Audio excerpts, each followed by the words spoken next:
Hai, perkenalkan nama saya Nislian Sar, NIM 1974-1022. Saya adalah mahasiswi dari Universitas Pembangunan Indonesia Manado, Fakultas Hukum Program Studi Ilmu Hukum. Video ini saya buat untuk menunjang tugas saya di mata kuliah Kapital Selekta Hukum Ekonomi. Dalam video ini, saya akan membahas mengenai fungsi dan peran pemerintah dalam perekonomian. Kita masuk dalam materi yang pertama, yaitu fungsi pemerintah dalam perekonomian. Pemerintah sebagai salah satu pelaku ekonomi atau rumah tangga pemerintah memiliki fungsi pemerintah dalam perekonomian, yaitu yang pertama, fungsi pemerintah sebagai stabilisasi, yaitu fungsi pemerintah dalam menciptakan kestabilan ekonomi, sosial politik, hukum, pertahanan, dan keamanan. Yang kedua, yaitu fungsi alokasi, yakni fungsi pemerintah sebagai penyedia barang dan jasa publik seperti pembangunan jalan raya, gedung sekolah, penyediaan fasilitas penerangan dan telepon. Dan yang ketiga yaitu fungsi distribusi, yakni fungsi pemerintah dalam pemerataan atau distribusi pendapatan masyarakat. Kita masuk dalam materi yang kedua, yaitu peran pemerintah dalam perkembangan ekonomi. Yaitu yang pertama, peran pemerintah dalam peranan alokasi. Peranan alokasi oleh pemerintah sangat dibutuhkan, terutama dalam hal penyediaan barang-barang yang tidak dapat disediakan oleh swasta, yaitu barang-barang umum atau disebut juga barang publik. Karena dalam sistem perekonomian suatu negara, tidak semua barang dapat disediakan oleh swasta dan dapat diperoleh melalui sistem pasar.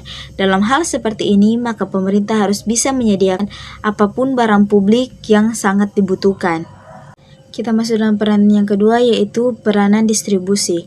Peranan distribusi ini merupakan peran pemerintah sebagai distribusi pendapatan dan kekayaan. Tidak mudah bagi pemerintah dalam menjalankan peranan ini, karena distribusi ini berkaitan erat dengan masalah keadilan. Sedangkan masalah keadilan sudah terlalu kompleks, sebab keadilan ini merupakan satu masalah yang bisa ditinjau dari berbagai persepsi. Bahkan masalah keadilan ini juga tergantung dari pandangan masyarakat terhadap keadilan itu sendiri.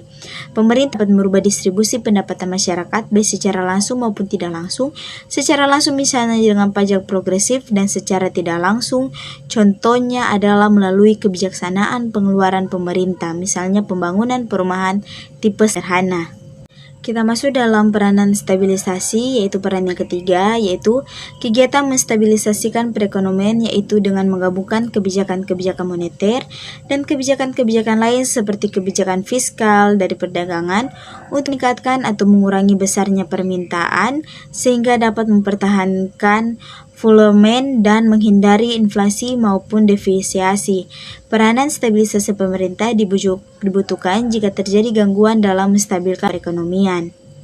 Sekian presentasi saya mengenai peran dan fungsi dari pemerintah dalam perekonomian. Saat ini saya mengajak teman-teman untuk bergabung dengan saya dan teman-teman saya dalam Universitas Pembangunan Indonesia Manado.